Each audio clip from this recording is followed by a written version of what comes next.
Bismillahirrahmanirrahim. Assalamualaikum warahmatullahi wabarakatuh. Selamat pagi, salam sejahtera bagi kita semuanya.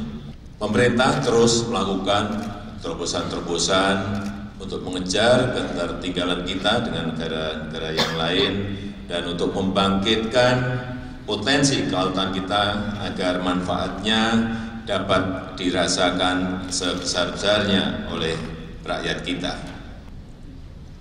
Tadi sudah disampaikan bahwa potensi ekonomi di sektor kelautan dan perikanan ini 1,33 triliun US dollar atau setara mungkin dengan 19.000 triliun lebih. Ini sebuah potensi yang sangat besar sekali.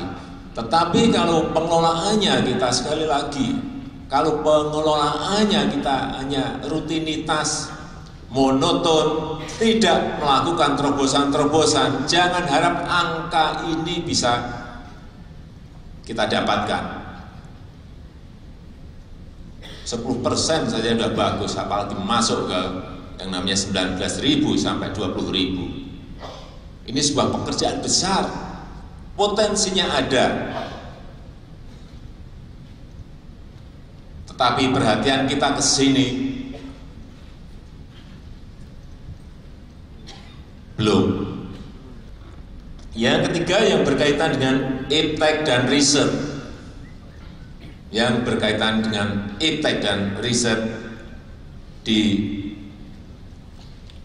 kelautan dan perikanan kita. Ini juga sudah berpuluh-puluh tahun tidak pernah kita fokus di sini. Ini juga saya minta menjadi perhatian dan betul-betul dilakukan. Sehingga sumber daya alam laut kita ini kelihatan betul apa potensinya, apa yang harus kita kerjakan. Nelayan-nelayan kita jangan terus diajak bekerja dengan pola-pola yang lama. Harus berani kita loncatkan ke dunia yang lain. Sudah berapa puluh tahun kita urusan cantrang. Setiap tahun urusan cantrang. Setiap tahun urusan cantrang. Gak habis-habisnya kita ngurusi cantrang, sehingga melupakan strategi besar menuju ke tempat yang lain yang memiliki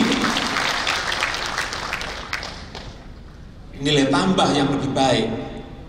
Kenapa kita tidak pernah berbicara mengenai offshore aquaculture?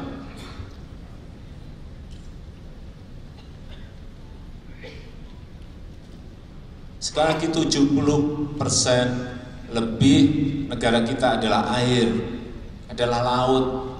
Kenapa kita tidak pernah berbicara ini? Lihatlah Norwegia, lihatlah Taiwan. Sekarang setiap hari berbicara mengenai offshore aquaculture ini. Ajari nelayan-nelayan kita untuk mengetahui apa, barang apa ini. Nilai tambahnya bisa puluhan kali dari apa yang kita lakukan sekarang ini yang sudah berpuluh-puluh tahun. Tidak pernah kita meloncat, berani melompat kita. Coba gambarnya. Bukan barang yang mahal. Saya tanya berapa sih? Satu site gitu. 47 miliar. Enggak mahal. Kalau kita belum bisa mengerjakan sendiri, joinkan, kerjasamakan. Biar ada transfer of knowledge, transfer of technology. Tanpa itu kita nggak pernah meloncat. Sekali lagi ini saya sampaikan berkali-kali, kita ini terlalu rutinitas, terlalu monoton, terlalu linier. Pada dunia berubahnya sangat cepat sekali. Saya ingin ulang lagi, setiap pertemuan saya selalu ngomong mengenai Elon Musk. Elon Musk yang berbicara mengenai SpaceX,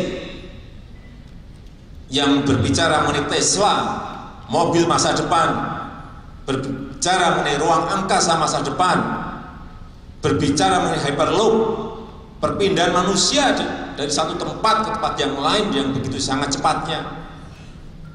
Kita masih urusan cantrang belum selesai.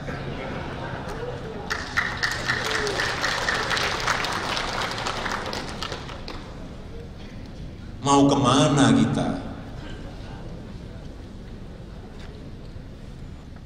Kita harus berani meloncat. Kalau kita monoton terus seperti ini, ditinggal kita, ditinggal. Percaya saya, ditinggal kita. Padahal kita juga pinter-pinter, tapi kita terlalu linier, monoton, rutinitas. Sekali lagi, dengan globalisasi dan teknologi, konsekuensinya adalah dunia ini berada pada persaingan antar negara. Persaingan antar negara. Bukan lagi yang besar mengalahkan yang kecil, enggak. Saya sampaikan berkali-kali, bukan yang besar mengalahkan yang kecil, enggak. Bukan itu lagi, sudah berubah. Bukan yang kuat mengalahkan yang lemah, juga bukan. Tapi yang cepat mengalahkan yang lamban. Saya ingin mengingatkan, negara yang cepat itu yang akan mengalahkan negara yang lamban, siapapun negara itu. Kita ini kalau nggak dikerasin sulit berubah.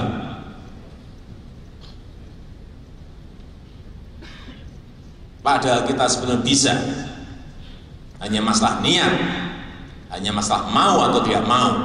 Masalahnya hanya di situ, bukan yang lain-lain, bukan masalah kepintaran atau kepandaian, bukan. Sekali lagi, kita berada pada persaingan global yang sangat berat. Sekali lagi, yang cepat akan mengalahkan yang lamban. Silakan kita mau yang cepat atau yang lamban. Saya tutup, terima kasih. Assalamualaikum.